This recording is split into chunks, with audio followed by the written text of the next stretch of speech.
Hello everyone. That I will to say good morning. Today I will teach you English grammar. Today's my topic sentence. Students, हम आपको sentence पढ़ाने से पहले कुछ basic general knowledge देना चाहेंगे. So we watch carefully. Students, we know alphabet. क्या आप जानते हो स्टूडेंट्स कि अल्फाबेट कितने होते हैं? जब हम आपसे पूछेंगे कि अल्फाबेट कितने होते हैं तो आपका आंसर होगा अल्फाबेट 26 होते हैं. कितने होते हैं? 26 होते हैं. Students, that is wrong answer. Alphabet 26 नहीं होते हैं. अल्फाबेट आपका ये होता है A to Z equal to 1. Alphabet आपका 1 होता है, 26 नहीं होता है. स्टूडेंट्स, 26 आपके लेटर होते हैं. क्या होते हैं? 26 लेटर होते हैं. अल्फाबेट 1 होता है. सो स्टूडेंट्स, आपको पता होना चाहिए अल्फाबेट 1 होता है और लेटर आपके कितने होते हैं? 26 होते हैं. इन 26 लेटर में भी आपको पता होगा स्टूडेंट्स कि 5 वॉवेल्स होते हैं और 21 कॉन्सोनेंट होते हैं. कितने वॉवेल्स होते हैं? वॉवेल्स होते हैं 5 और कॉन्सोनेंट होते हैं 21. तो ये 5 वॉवेल्स गाइस कौन कौन से होते हैं? 5 वॉवेल्स आपके होते हैं, हम यहाँ लिख दे रहे, A, E, I, O, U. ये 5 वॉवेल्स होते हैं. A, E, I, O, U. इनको आप अलग निकाल दीजिए, इनको अलग कर दीजिए. इसके बाद जो भी आपके 26 लेटर में जो भी बचते हैं वो 21 बचते हैं. तो वो क्या बचे आपके? कॉन्सोनेंट. 5 वॉवेल्स को आप लेटर्स में से 26 लेटर्स में से निकाल दीजिए तो आपके 21 जो भी बचे वो आपके होंगे कॉन्सोनेंट. क्या होंगे? कॉन्सोनेंट. अब गाइस हम आपको बताएंगे कि group of letters make words. Group of letters make words. Letters का ग्रुप ही क्या कहलाता है? वर्ड्स यानी शब्द. वर्णों का समूह ही शब्द होता है. वर्णों के समूह को हम क्या कहते हैं? शब्द कहते हैं. जैसे मैंने लिखा आपका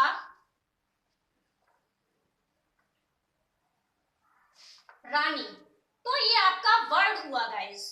वर्णों के समूह को ही हम शब्द कहते हैं, यानी group of letters make words. वो भी कंप्लीट सेंस में होना चाहिए. जो वर्ड्स होगा वो कंप्लीट सेंस में होगा तभी आपका वर्ड्स होगा, अदरवाइज वो वर्ड्स नहीं होगा. ओनली एंड ओनली लेटर्स होंगे.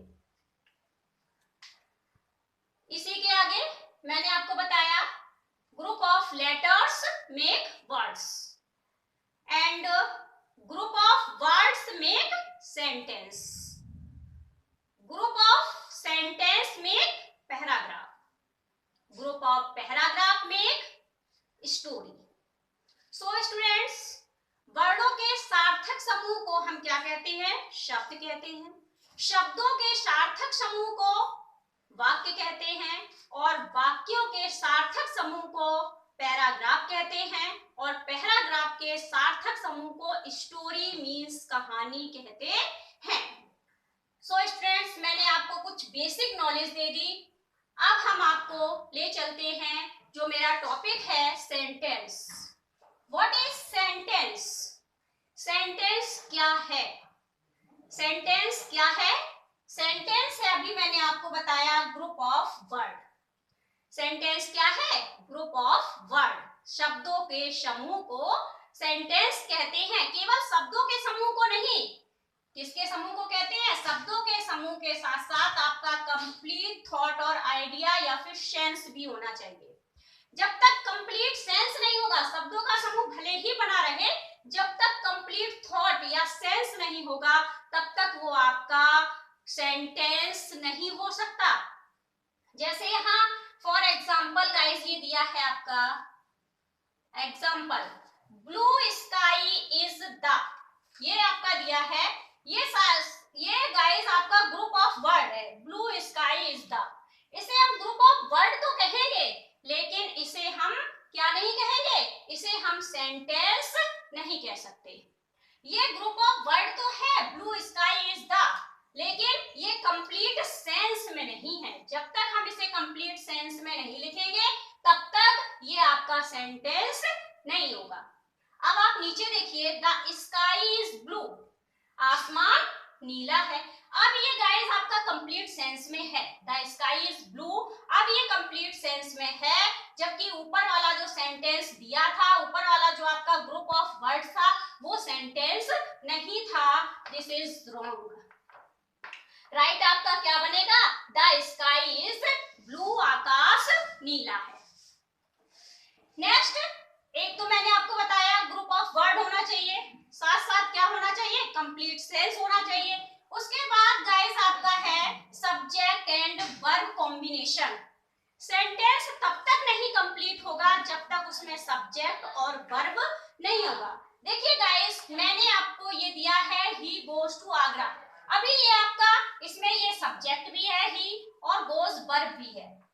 अगर इसमें से हम सब्जेक्ट को हटा दें, मैंने ही को हटा दिया, मान लीजिए मैंने ही को हटा दिया, तो आपका कितना बचा, गोज टू आगरा, तो ये आपका सेंटेंस नहीं कहा जा सकता। अगर हम इसमें से आपको वर्ब और सब्जेक्ट दोनों को हटा दें, वर्ब और सब्जेक्ट दोनों को हटा दें, अब कितना बचा, टू आगरा, तो टू आगरा आपका सेंटेंस नहीं होगा, वर्ड होगा, क्योंकि ये कंप्लीट सेंस नहीं दे रहा है।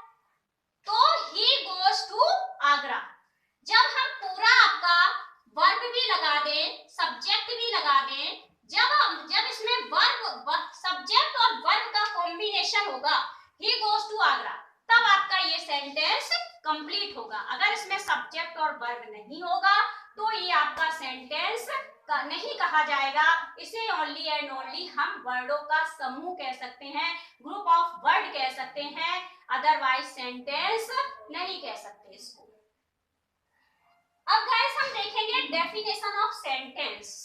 सेंटेंस की डेफिनेशन क्या होती है, These group of words make complete sense, so they are called sentence.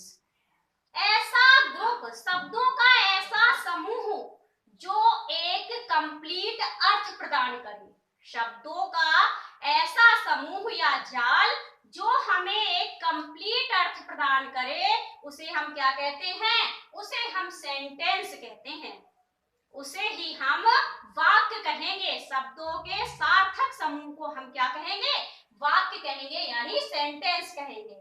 Example आपकी दी है हिज, देखिए नीचे एग्जाम्पल दिया है, हिज इज नेम रणवीर। अब आप बताइए गाइस, क्या ये आपका सेंटेंस है, हिज इज नेम रणवीर, क्या ये कंप्लीट सेंस दे रहा है आपको? प्लीज गाइस इसको पहले ध्यान से देखिए, आपको आप लोग, हिज इज नेम रणवीर, क्या ये कंप्लीट सेंस दे रहा है आपको? नो, ये कंप्लीट सेंस नहीं दे रहा है, दिस इज रॉन्ग, ये आपका गलत है।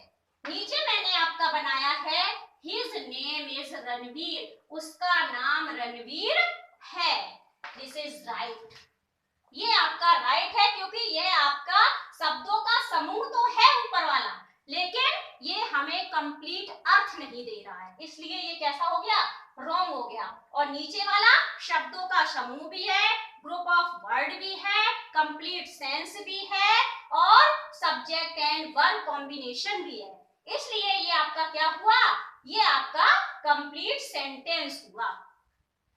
सो गाइस, नेक्स्ट डे हम पढ़ेंगे टाइप्स ऑफ सेंटेंस। सेंटेंस के टाइप्स कौन कौन से हैं। Thank you for watching my video. If you liked, then like, share and subscribe. Thank you. Have a nice day.